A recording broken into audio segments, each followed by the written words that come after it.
In this Blender tutorial we will create this moth animation with geometry nodes. If you're wondering how to create this in 20 minutes, like, subscribe, and let's begin. We'll start by adding a moth to our scene. For the moth I'll use Image Mesh Plane and select the moth image with alpha channel. We will also add a subdivision in the center so that the moth can flap its wings. And I will rotate the image along the XY axis.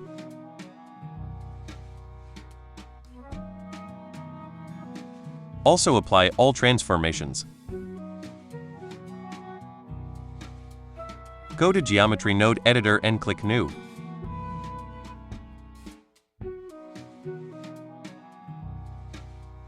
The input geometry is our moth.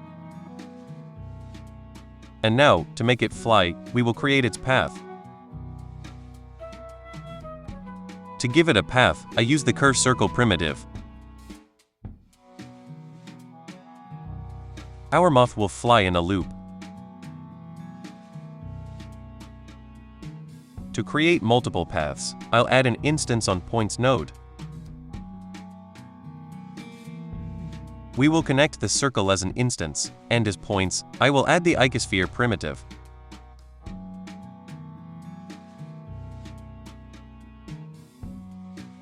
So we have the icosphere.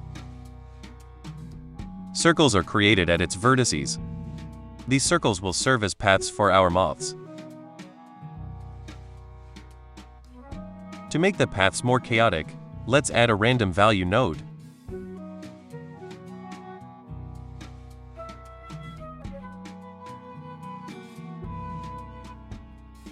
And for the circles to turn in all directions chaotically, we enter the value tau.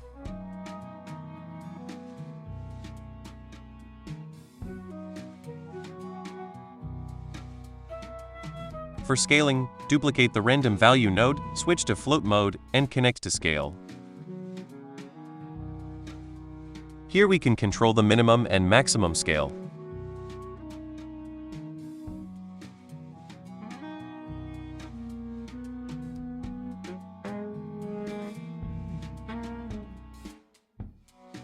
Next, to make the path more chaotic, we add a set position node.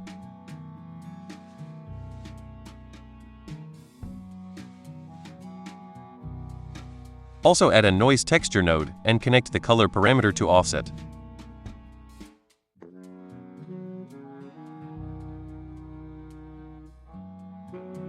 Let's add a vector math node and subtract 0.5 to bring the circles back to the center. Duplicate the vector math node and switch it to scale mode.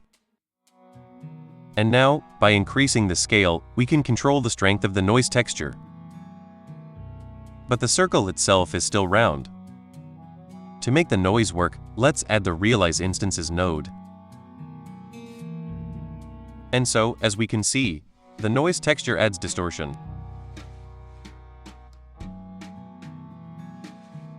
To make the noise smoother, let's add more subdivisions.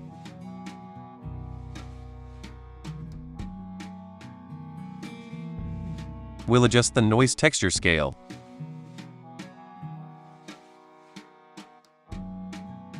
And we'll increase the scale parameter to make them as chaotic as possible.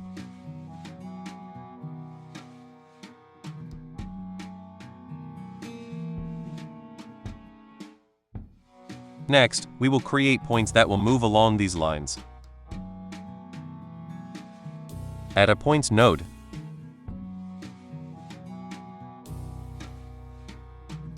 Also a curve sample node. And we indicate our tangle of lines as the sample for the movement path.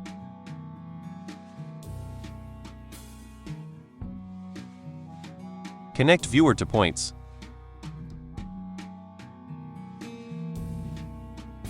Add a set position node. And as a position we indicate the position of our curve. Now, moving the factor, we see how our point is moving along the specified path. The path is a curve with the indicated index. If we want to increase the number of moths, we can increase the number of points. But they all use the same curve as the path, and therefore are at the same point. To make each point use a separate path, we will connect an index node.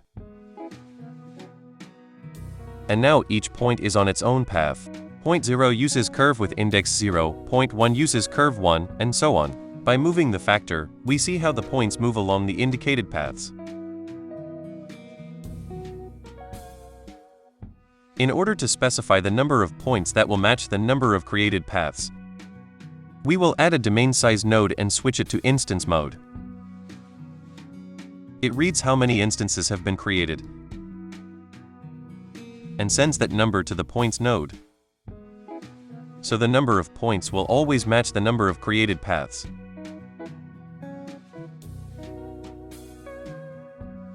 Now, by moving the factor, we see how our points are moving. I've opened Timeline.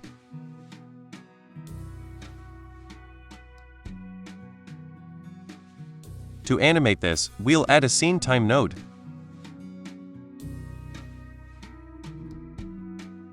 Let's connect frame to a map range node. Our animation goes from the first frame to the 250th. Enter 1 and 250. And the factor should pass during this time from 0 to 1. So we leave these values unchanged. And now, by turning on the animation, we see how our moths are moving along the path. At the end of the animation, they end up at the starting point.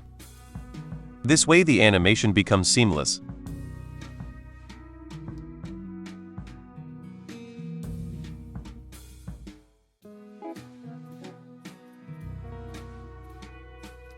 And now we will place the moths on these points.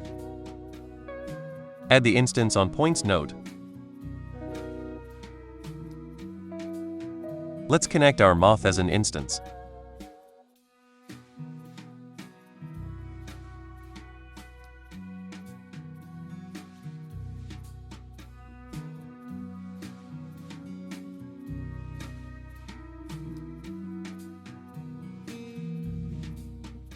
In order for the moths to be turned in different directions, we use an align rotation to vector node.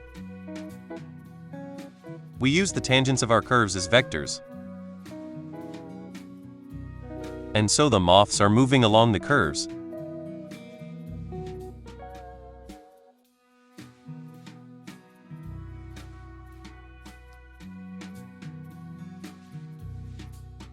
But now the moth is turned in the wrong direction. If we switch to Y, then now the moth is flying head first.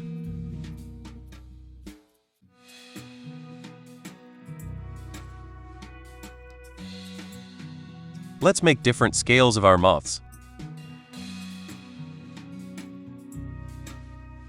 Add a random value node in float mode.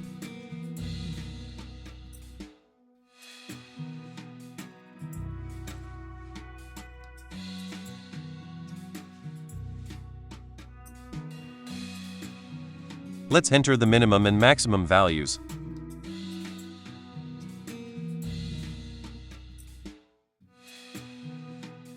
Add a math node in multiply mode to control the overall scale.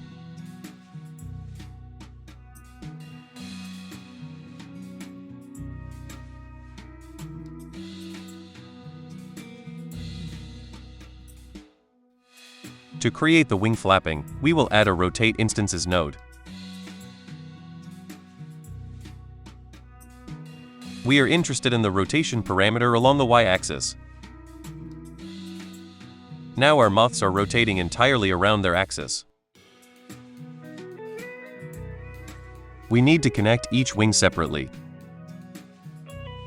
So we use a separate geometry node to separate the wings from each other. Let's add a compare node and an index node. We have only 2 polygons, so by separating the polygon with index 0, we get the remaining geometry the second wing with index 1. In this case, that's enough. I duplicate the instance on points node by holding Ctrl-Shift-D.